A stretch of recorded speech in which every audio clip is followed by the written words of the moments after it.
नमो नमः बच्चों, आज हम विभक्ति तत्पुरुष समास को पढ़ेंगे जो बोर्ड परीक्षा और अन्य प्रतियोगिताओं के लिए भी उपयोगी है।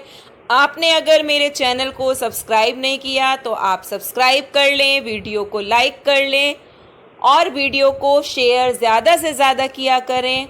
आपको कोई प्रॉब्लम हो तो आप मुझसे कमेंट बॉक्स पर पूछ सकते हैं। चलिए अब हम पढ़ते हैं विभक्ति तत्पुरुष समास।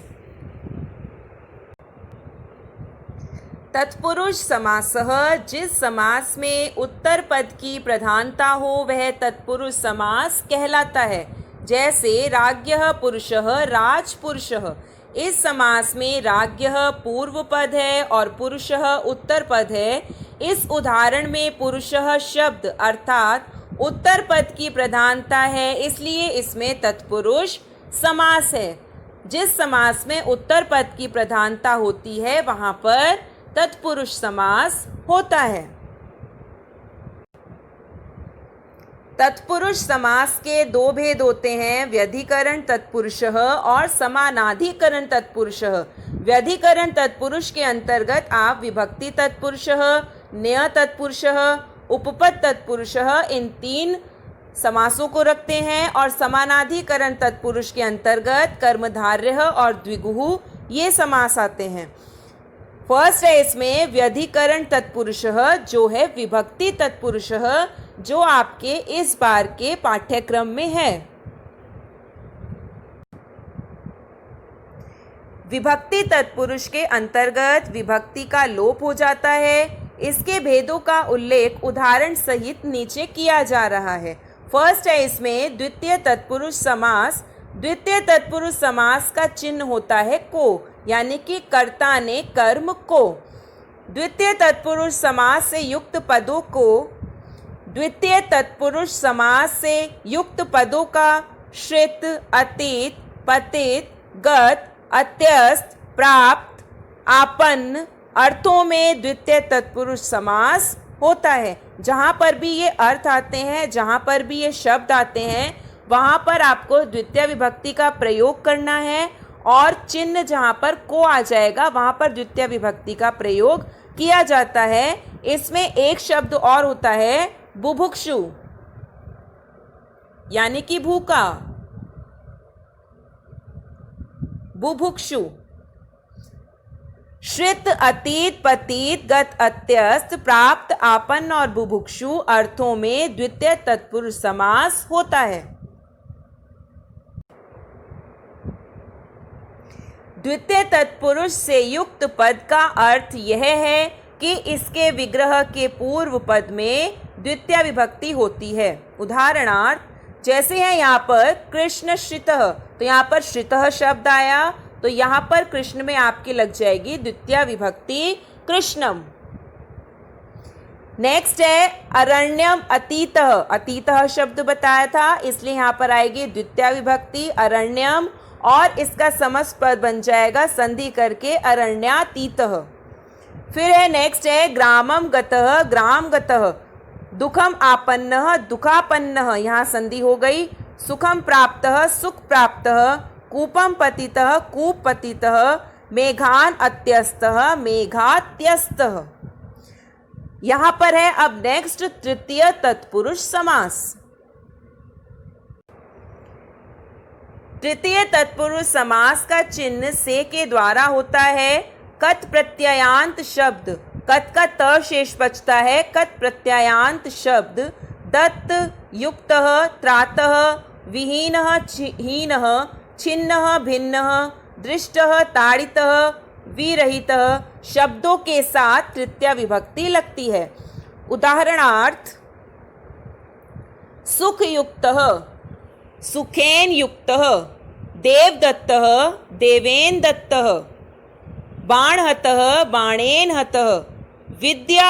विद्याविहीनः, विद्यया विहीनः। विद्या यहाँ पर आकारांत है इसलिए तृतीय विभक्ति कया होती है, इसलिए यहाँ पर विद्यया आया।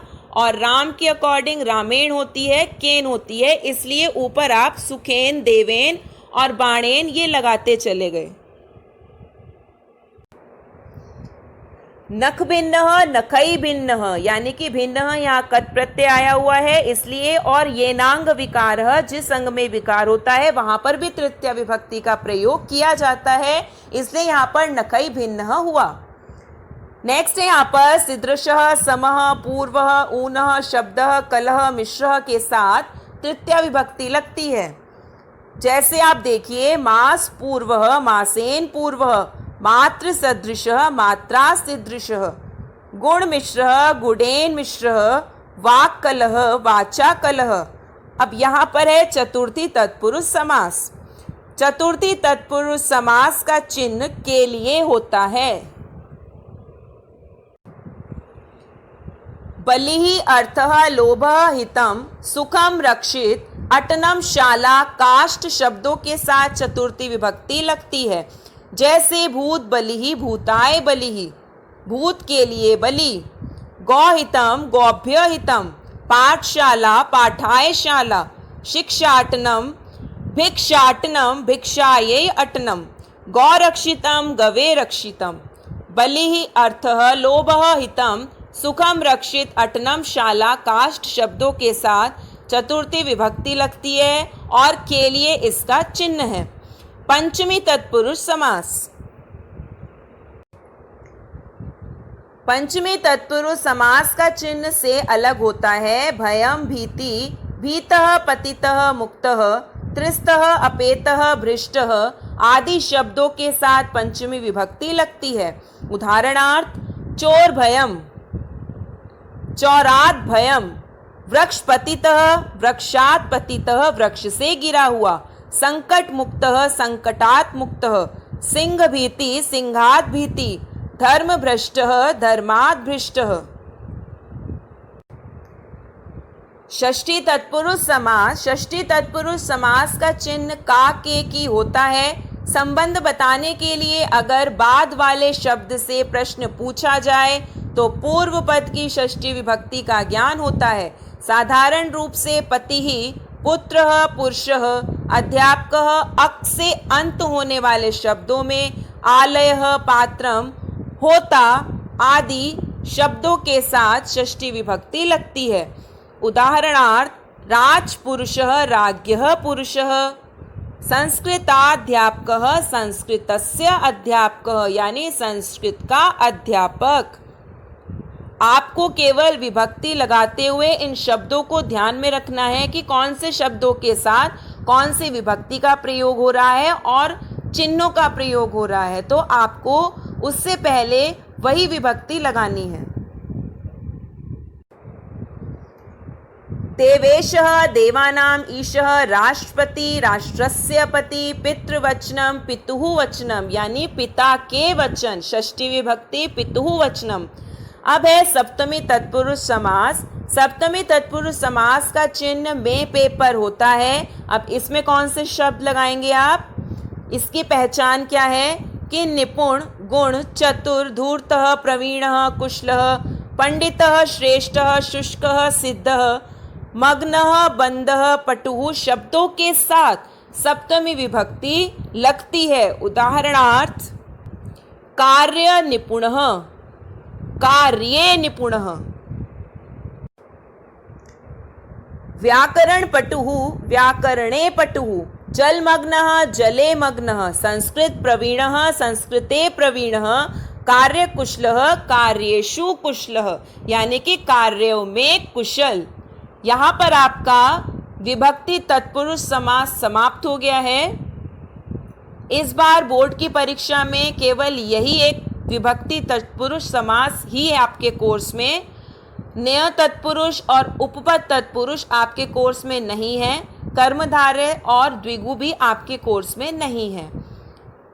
अव्ययीभाव समास, तत्पुरुष समास और द्वंद्व समास आपके कोर्स में है। इसकी वीडियो मैं सब अपलोड कर चुकी हूँ। आप इसको वीडियो को शुरू से लास्ट तक बहुत ध्यान से देखा करें और आपको कोई भी अगर प्रॉब्लम हो तो आप मुझसे कमेंट बॉक्स पर पूछ सकते हैं। धन्यवाद।